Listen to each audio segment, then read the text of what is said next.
One of the most underappreciated professions, I believe, is teaching. I think we ask a lot of them. I think we expect a lot of them. I think we demand a lot of them. And I think sometimes they get the short end of the stick when it comes to resources, supplies, support. And I'm glad that someone's doing something about that. We're going to talk about teacher resources, making education affordable and effective for everyone, including the teacher. And we're going to talk about that next. Monica Grays on Purpose Under Pressure.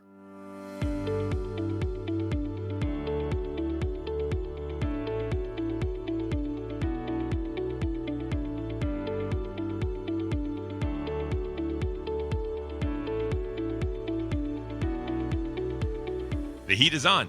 Let's get cooking. This is Purpose Under Pressure. It's a podcast about people, regular people, business folks, just like you and me, trying to make a difference in life. We get up out of bed, we swing our feet out of bed and put them on the floor, and away we go. Well, what happens next? That's called pressure, and it's sometimes on purpose driving us off of ours. So what do we do then? That's what this show is all about. And if you're back, if you've been a part of this show, if you've seen it, heard it, paid attention at all, thank you very much for coming back and being a part of this. We do this show so that other folks who are struggling or overcoming or finding pressure, they'll know that they're not alone and that this is how somebody else made it through and they can do the same. So if you are in that situation, or if you know someone who is, if you will like this show or follow it or subscribe and tell your mom, I don't care. If you'll do something to help promote the idea that this show is worth listening to, I really do appreciate it. So give us a like, give us a follow wherever you stream your favorite shows, either on YouTube or Spotify or Apple Podcasts. We really do appreciate that. It makes a difference. So it's just a small thing that you can do. And thank you very much. Purpose Under Pressure is and has been every single season, every single episode, brought to you by my friends at Sandler by the Ruby Group. They're serving sales professionals nationwide from their Akron and Columbus, Ohio locations, also in Jacksonville, Florida. They provide sales training. They provide business growth consultations. They help businesses do things right, do things better on purpose. And that's not a shortcut. That requires some investment. That requires some commitment. It requires some trust that your people are going to do it the right way. That's what Sandler can do. Sandler by the Ruby Group, they're one of the top Sandler training affiliates in the nation, and they will make a difference for you and your team if you will just reach out and see how they can help. So check them out online at therubygroup.sandler.com. You'll be glad that you did. My guest today on Purpose Under Pressure is someone who I don't know extremely well, but I know her type. She's a teacher. And I, as many of you know, have been involved in education for many, many years, either from a marketing point of view, but more specifically as a school board member for a couple of different city schools, as well as career education and those kinds of things. And folks, no one has it worse. No one has it harder. No one has a better opportunity to do good. It's not all negative. But man, it's not easy to be a teacher. And we're going to talk about that. And we're going to talk about the things that this young lady is helping to do to help other teachers overcome their pressure. Her name is Monica Gray. She's founder and owner of Second Semester Consignment Shop. It's a consignment store in Cleveland, Ohio, that helps to outfit teachers and families with school supplies at reduced prices. We need that. Families need that. Teachers need that. And I'm excited to learn more about it. She's also the owner of InQ Tutoring Services and the InQ Resources Foundation, which is a nonprofit. She's an itinerant, which is a teacher who is serving gifted students at the Cleveland City Public Schools. Folks, she's in her 28th year. God bless her. This is Monica Grays on Purpose Under Pressure. Welcome to the show. Oh, thank you.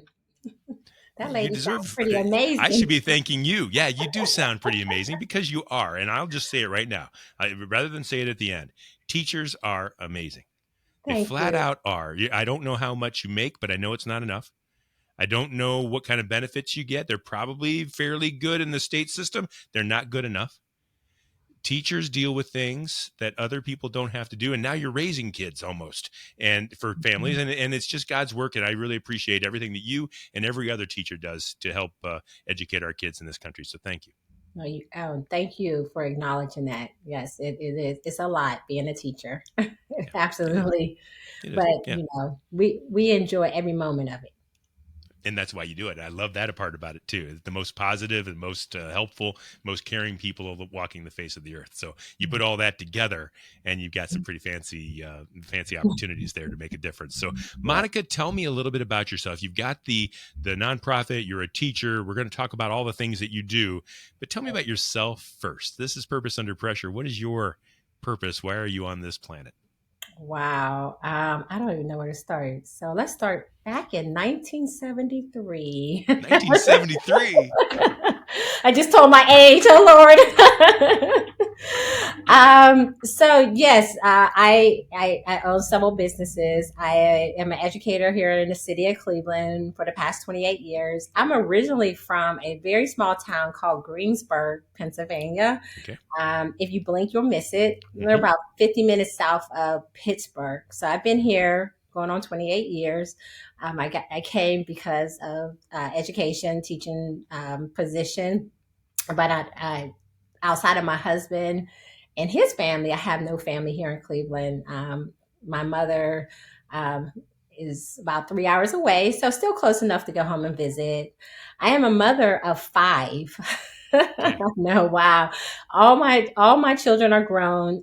My youngest just turned 21 last week, and she's studying law in Atlanta, Georgia. Wow. So I'm really super excited about her. But my husband and I were empty nesters now. Yeah. So we have time to spend working on our businesses, working full time, and spending time with each other.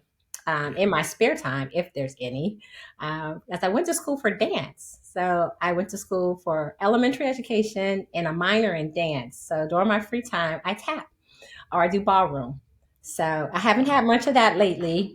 And I was just Free saying time. this morning, right in the free time, I was just saying this morning, I have to get back to tap. I just love dance. So I do that. And I'm a part of an amazing organization called Delta Sigma Theta Sorority Incorporated. So I spend a lot of hours volunteering with them.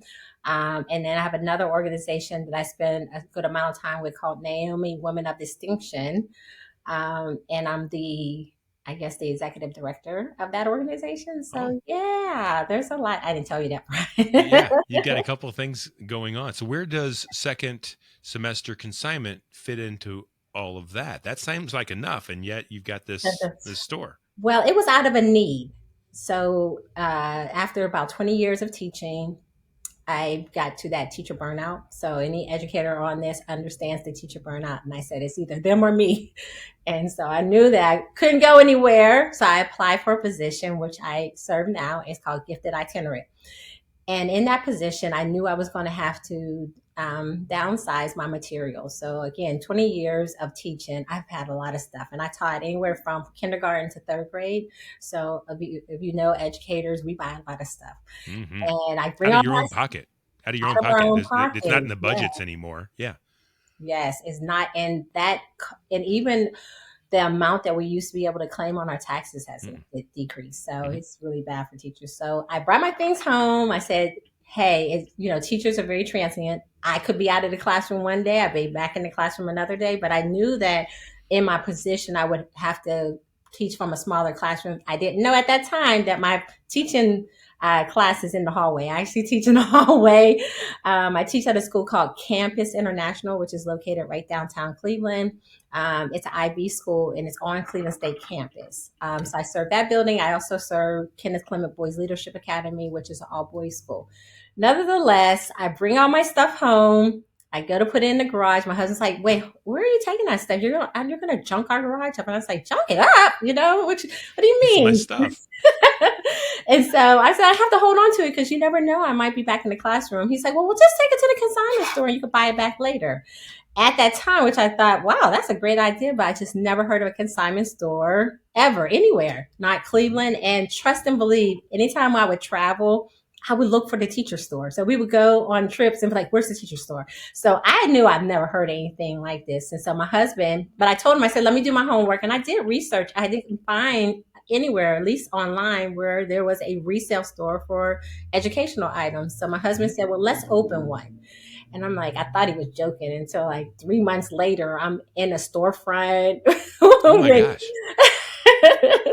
with stuff that mostly was just mine. A couple of my teacher friends, they had left the classroom, so they were like nice enough to give me their items. But people would walk in my store and like 5 minutes later leave. They're like, okay, thanks, that was nice.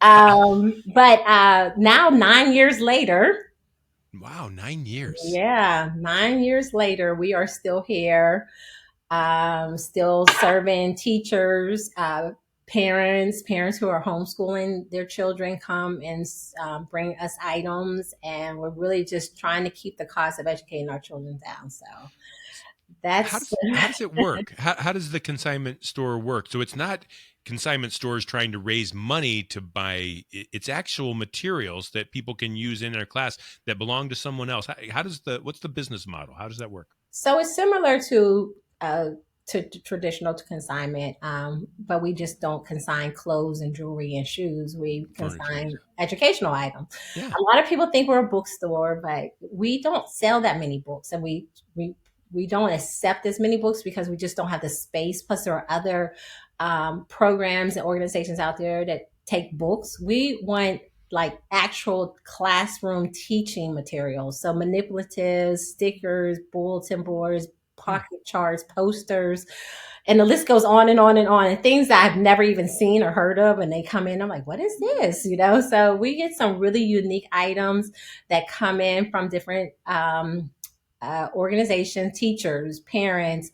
We've had people drive as far as Columbus to bring us items. We had a lady, she brought us her whole classroom. She said because of the pandemic, she couldn't go back into the classroom, and she literally donated all her things. So you don't have to donate, you can consign. So one or two ways. You can bring your items, wait for them to sell and get a percentage of that, or you can get an offer where we go through your items and we offer you a certain amount for all your items. And so it seems like more people, teachers who are getting rid of these items, are just like, I'll just take what you can give me. I just want to make sure that these items don't get thrown away and that they stay in rotation, or or they find a good home. So we always say we'll make sure these find a good home, even if that home is a home like a child's home or a daycare provider, preschool teachers. We get a very large amount of individuals who are seeking these items. I imagine there's an amazing opportunity with homeschool parents. They don't have anything. They don't have last year's stuff or the year before stuff. I mean, they're just kind of not winging it, but they're Mm, not teachers by trade necessarily. right. And is it a lot of your audience homeschool? Yes. Now I'm going to have to tell a little secret. Just between us and the other million people listening. Yeah. Yes. So, as a public educator, we would say that homeschool kids were like socially awkward, very strange. Like we had a whole list of things to describe homeschool children. Almost like a script. Yeah, I know. Right. Yeah. So we when they would come, we were like, oh wait, hold on. We knew we were going to be Toe dealing the with. company line. Yeah. Yeah. So parents were coming, and they were homeschool parents. And when I say I learned so much Good about for you. the life of a homeschool child, and what Yes. I realized is that those children are homeschooled and the parents that do it well, they don't come back to public education, or they don't come back to structured education. And they become doctors and lawyers and counselmen. They become very, prestigious people, but it's because we don't see them. And so I Mhm. had to open my mind and That's right. and That's right. vision of what a homeschool child looks like. And now, even through our tutoring program, we have a lot of parents that will bring their children for tutoring, though they're being homeschooled. Hmm. So I'm very thankful for the opportunity to not be ignorant Yeah. to what a homeschool child looks like, does, and all that. I think it's a great opportunity for parents who are able to homeschool their children. Hmm. Yeah, and I don't mean to get on a soapbox about what I think, but life is just so much easier when we don't close things off and we welcome opportunities and we research and we make our own decisions. Usually, Mhm. any education is good education. It doesn't have to be this or that. Let's trust people, and I, Right. I find that that's a good model to do. So, tell me a little bit about this. Is like you said, there aren't this kind of store on every street corner. You're doing this kind of building it as you go, and you've been successful for 9 years. But what have been the hurdles? What are the hurdles? What are the pressures that get in the way of keeping this kind of a store open to serve these people? I mean, any hurdle that a small business can experience, I probably experienced them all. So, one, creating something new. Um, I mean, I did a little research and see what is the model consignment, but it was still very different from what I offered, even down to the software program that we use, because they were used to big ticket items, one or two things.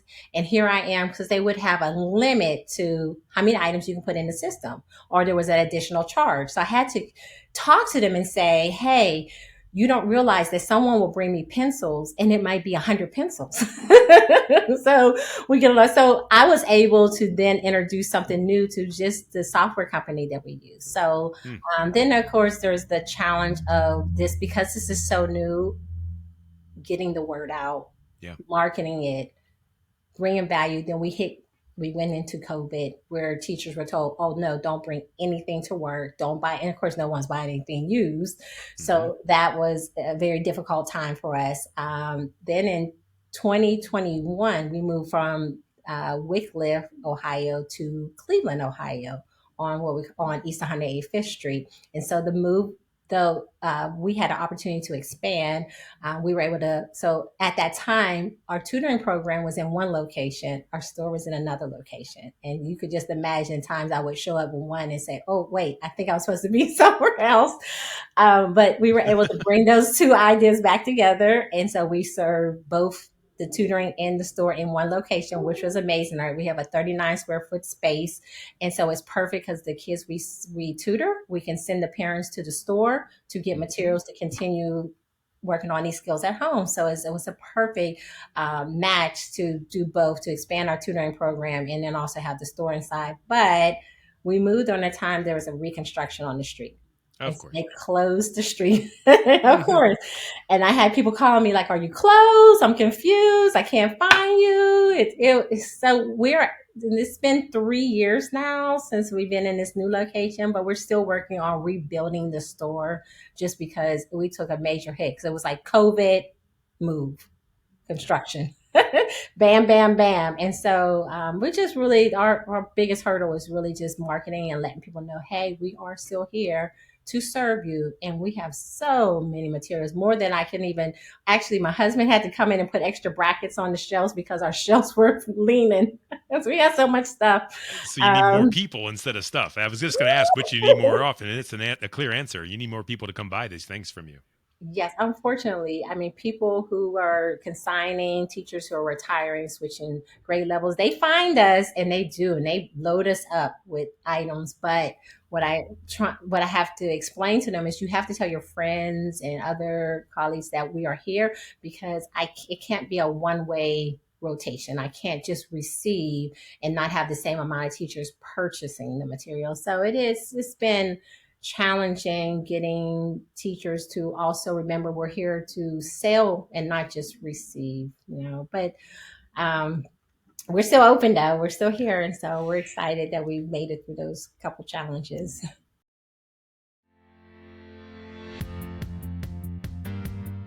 Everyone in the organization needs to know how to sell. Sales is the strength of any company. Whether or not you're in marketing, operations, or even finance, everyone has a strong shared accountability towards driving top-line revenue. Whether or not you're client-facing or talking over the phone, you're able to build a stronger level of rapport with the clients. Everyone in the organization shares that responsibility to know how to sell.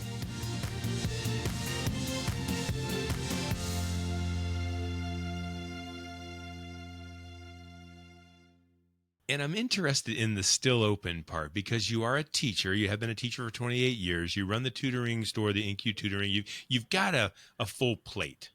I do. I don't know, and maybe I'm wrong, but I don't know that the consignment store is a huge, that you're ever going to get rich doing that. I don't think that's why you do it. What keeps you going, and what keeps you saying, this was a good try, but I got other things to worry about? What is it that keeps you going and doing this important work to help others when, maybe you don't have to? You know what? Because I have such a love for helping people. I think that's what keeps me going. And I don't think it's really about the resources and the materials, but I think it's about providing those to the person who needs them and the child who needs them, and seeing that the lives that we change because we were able to reach that child through this game versus just another worksheet. Mm.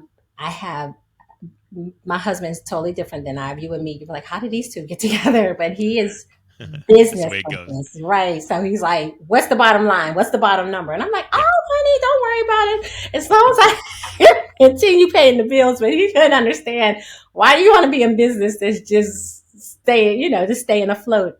But to me, that's success, because I could see the smiles on the children's faces, the stories that teachers and parents tell us about how, they it's so expensive to buy these things, and I'm not going to mention the other store's name, but they're like, oh my goodness, if I could have $1 at time, so I said, is that it? After they check out with us, we're like, yeah. I'm like, what have we been doing to teachers that they spend, minimum here, and they're saying, is that it? Is They're that all you're expecting going to to charge pay me? more. I know. So really what keeps me going is just how I'm able to help a community of individuals in such an amazing way around education. It's different, little unique than just sitting down. I mean, we do have our tutoring program, but the resources is what adds that little extra flavor to this. It's like, okay, yeah, we can sit down and tutor with you, but we're not just using a book. We have a whole store of games. So Amazing. when we get new families, that's the first thing I do. Is like, let's take a walk. And then I show them the store, and the kids' eyes light up like, oh my goodness, we have that in our classroom. And I'm like, yeah, we're going to use this when you come here for tutoring. So they want to come. Amazing. And that's exactly where I wanted to ask about. So a new teacher comes, let's say they're from out of town. Let's say they're from Mentor. Okay, that's close to Cleveland. They come in, they've heard about this, and they walk in. What's the typical response? Now, we've already heard that, is that all you're going to charge me? So there's that. Mm-hmm. But they haven't bought things on consignment before. What did they expect when they walk into the store, and what are they finding? And what's the most rewarding thing for you that almost every teacher goes, holy cow, this? What's Right. the this? This is, I was expecting just a warehouse of junk. A bunch of pencils over in the A bunch of corner. pencils, unorganized everywhere. So of a consigner comes to us, they come in and they're like, oh, so this is what you're expecting, because teachers have a lot of stuff. Some stuff I just donate because it's not in the best condition, and they don't realize the quality of the items that we carry is just like shopping at a regular retail store. Yeah. The teachers are so organized. The things are laminated. They may have directions already where you could just put it out at a center. They may have organized it in little Ziploc bags and color coded it and laminated and tagged it. And it's like all the work that teachers put in trying to organize their space is already done for them when they come here, because these are things that teachers have used and they are like brand new. Some things we get haven't even been taken out of the shrink wrap. And I say to them, like, what happened? They're like, well, We just didn't one get to it summer that I day. bought that, I didn't get around to it, or I never got the class I thought could use it. And so teachers are really shocked at the quality materials that we receive.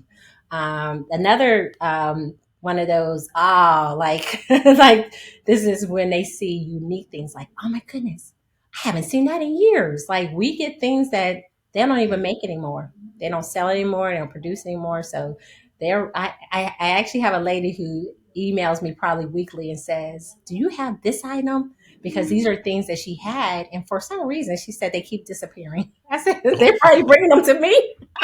Yeah. I said, but it excites me that I can say to her, yeah, we actually have that item. It came through the store, so. That's awesome. So you've been doing this for 9 years. You're successful. You're doing it. And I don't think you're ready to quit. So what's the future look like? What are you hoping to accomplish? What are the hurdles or the pressure that's going to get in the way of accomplishing some of the things that you have on your plate? So one, I do not plan on closing. I just can't. I don't have the heart. As slow as we've been, how sales have gone down, I just don't have the heart to close. So I got a new idea. I am in the process of putting this on a mobile vehicle. I have a friend who is selling a bus, and she's going to give me a really good price for it. And I'm going to now so you mentioned we have a nonprofit. Yeah. So Thank you. I'll be able to utilize the nonprofit through grants and donations to convert some of these materials to a mobile unit that then we'll be able to go to libraries, community centers, schools, pull up, and where these things are needed, we'll be able to take them to. Because I said, you know what? And I was telling my husband, if they're not coming to me, I'm going to them. And so I'm going to be mobile. So hopefully soon you will see second semester vehicle bus out there in the streets delivering Awesome. materials to the schools and the students that need it. Tremendous. And will schools buy from you, or is it really just teachers? Could schools buy from you on a grander scale? So I am a vendor with Cleveland Schools, Uh-huh. and they can buy from me. I think the challenging part is that sometimes when schools buy from vendors, they know what they're getting. So Yeah, for yeah. me, I don't have a catalog where they can go Mm-hmm. order. So it's mostly just teachers who Yeah. buy. But I am positioned myself to be a vendor. So if there's another school district that you want to offer your teachers and like a shopping allowance, we'll definitely by all means work with them. Yeah. Very good. And I guess the last question that I have, I'm interested. You talked about your husband. You talked about his business sense. What do you want him to know about you? The reason I ask that is that most of my audience is probably built like your husband. I think it's a business mentality, a leaders of organizations, those kinds of things, and it's bottom lines and all those kinds of things. And so I'm interested in what you would tell your husband he needs to know about you and how you want to be remembered, because I think that's the way my audience wants to see you as well. Honey. They have this conversation. No, I want him to know, and he probably already knows, is that I lead with my heart, and God will provide as He has for 9 years on the financial end. But if people come and they don't see how much I care about them and their child, then why am I doing this? So what people remember is that, man, that lady, she gave from her heart. And that's what they feel when they come. Even if it's a new teacher comes and like, oh, because I remember that 20 something years ago, being that Mm-hmm. new teacher, having nothing. And here I have to set up an entire classroom. Actually, the school I started with, they gave me a box of crayons, pencils, paper. Mm-hmm. And I said, Mm-hmm. how am I supposed to set up a classroom with this? Then they said, well, here's the number to the local teacher store. And I was in tears when I left because I knew that I could not afford half the stuff. So when a new teacher comes, they're getting stuff, they're buying stuff, and I'm giving stuff, and they're buying stuff, and I'm like, well, I'm gonna give you this because I want them to know that I am here to support them in this journey and that I give from my heart. And so I know that might not be the right answer for Oh no, our business people, it's but the I right do answer. trust and believe in her, and he has provided this long, so we're gonna keep going. And in the spirit of keeping on, if people wanted to help you, if they wanted to find you, if they wanted to shop from you, if they wanted to support you in any way, either by donation or by shopping or any other way, I imagine there's all kinds of ways to support you and your nonprofit, even learn more about the tutoring services at InQ. How would they reach out to you? How would they find you? Help people find you? Okay, so we are on every social media platform. Second Semester Shop. So Second Semester Shop, Facebook, Instagram, TikTok.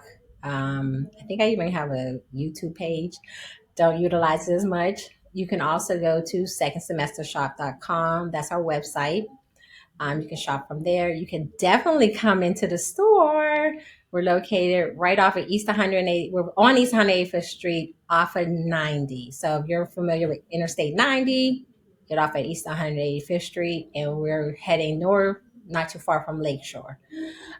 Tutoring, all that you can find on second semester, but our tutoring program does have its own website, which is just incufoundation.org. But if you go to second semester, you'll find everything, links, connections, things like that. We do pop up in the city, around town at some of the community events. I know we have something the 12th of October will be at the Shore Center, Culture Center in Euclid. And we always do the big, huge IX Center Christmas connection. So I don't know what our booth number is this year, but if you like the Christmas Connection, please check us out. We have great items for Christmas. So I always tell parents, put an educational item on the list. They'll be able to learn from. So you have a toy, but yeah, let's have a toy that's educational. So you can visit us at the IX Center. So those are all the places that you can find us. Good for you. And I hope people will. I know some teachers. I'm related to some teachers. I've served with teachers. I've helped as much as I can teachers. Some might think I didn't help, but I tried. The one thing I know is that we ask the world of teachers. We put rules and regulations and grade cards and expectations on the outcomes of your efforts. And then we don't give you any tools. and sometimes don't give you support. And then when someone's upset, we allow you to fend for yourself, and we hope that you do. And if you don't, you're in trouble. And if you do, it's just a hard place to be. And if we can maybe spend a little bit less of our hard-earned money, because I don't know if people understand the amount that teachers make, it does not cover the effort, the work that you do on the side at home, just in the classroom itself. Right. It just doesn't cover it. And to ask you to spend hundreds of dollars more just to do your craft is really unfair. And I don't know that there's a fix for it, but I do know that the work that you're doing is helping make it better. And I hope that other teachers will come out and take a look at your shop and see if they could maybe take that argument off of their plate a little bit and make their lives a little better. That's what you're kind of trying to do, isn't it? That's exactly what I'm trying to do. And you get to support other teachers. So I always say our slogan is owned and operated by teachers. So when you come to our store, you're not supporting some big organization, corporation. You're actually supporting the local teachers because they are the ones who bring us the items and then you purchase from them. We're just a platform allowing that exchange to take place. Tremendous. Thank you so much, Monica. Thanks for all you do in the classroom. Thank Thanks for all that you're you. doing for teachers. And thank you for being our guest on Purpose Under Pressure. No, thank you so much for the invite. That's Monica Gray. She's the founder and owner of Second Semester Consignment Shop. You'll find it in Cleveland, Ohio. We had the address on this podcast. We've got the website on the podcast. And folks, I hope that you'll reach out. I hope that if you feel like you can make a difference for her, she'll appreciate that and will make a difference for others. And in that kind of what makes the world go around. So thank you, Monica Gray, for being our guest on Purpose Under Pressure. This show is brought to you by Sandler by the Ruby Group. Sellers are under pressure to perform, and Sandler helps you to succeed on purpose. You're going to find all past episodes of Purpose Under Pressure at brianmediastrategies.com/podcast and wherever you stream your favorite shows. We do this every week, and we will see you next time on Purpose.